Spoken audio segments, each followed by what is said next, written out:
In this video, I will give you a few hints on how to estimate the quality of the journal and the article.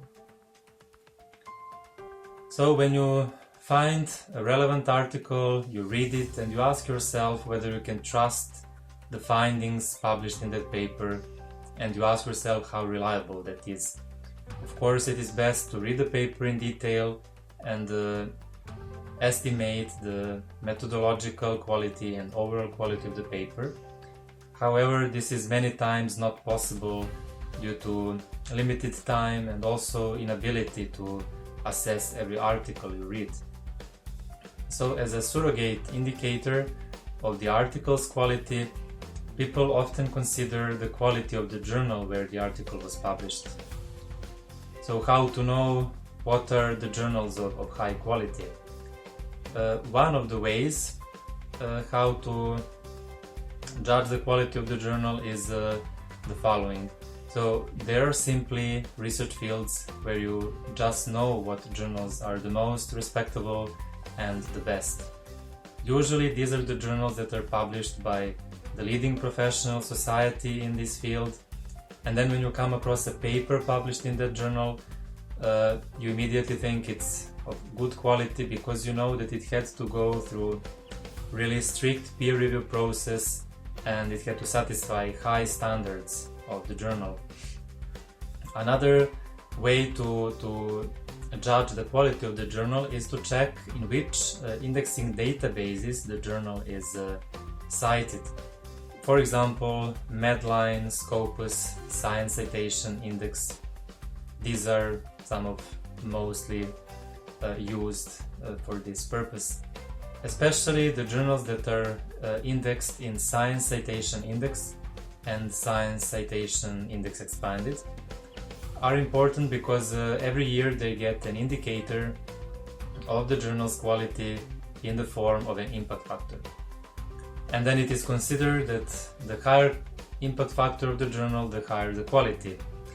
Of course, I will now not go into the advantages and limitations of impact factor as a quantitative measure of the journal's performance. However, it is a fact that many universities and funding agencies and governments rely on impact factor when they rate the quality of the journal publications. So then what to do if you come across an article that is published in a small local journal without an impact factor maybe? Does it mean that the work published there is not reliable at all? Does it mean that you will not read it and that you will not cite it? Well, actually it doesn't have to be that way, because simply some authors are not required to publish in journals with an impact factor. It's just that their institution doesn't ask them to do so and then they don't do it.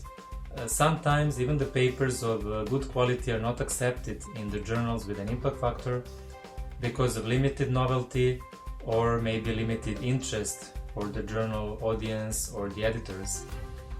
Or sometimes even simply due to the fact that there are so many submissions, so the journals often have to reject sound papers just when the editor thinks that they will not get sufficiently high priority for publication. I suppose that you read this phrase many times when your paper got rejected in a journal. So on the other hand, it happens that articles are retracted from the most famous journals when it is discovered that they were fraudulent or flawed in some way. This means that even articles published in top journals may not always be excellent. So in summary, although we usually think that the articles that are published in journals with higher impact factor are of good quality, we should always use common sense to guide us in grading the quality of the article when we read it. I hope this was helpful and that the entire video series about coping with scientific literature was helpful for you, and that you can use these hints to read literature more efficiently, to search scientific literature and find relevant articles more successfully, to remember what you have read by preparing custom summary of the read articles to get the desired article's full text version once you need it, and finally how to judge the quality of the publication.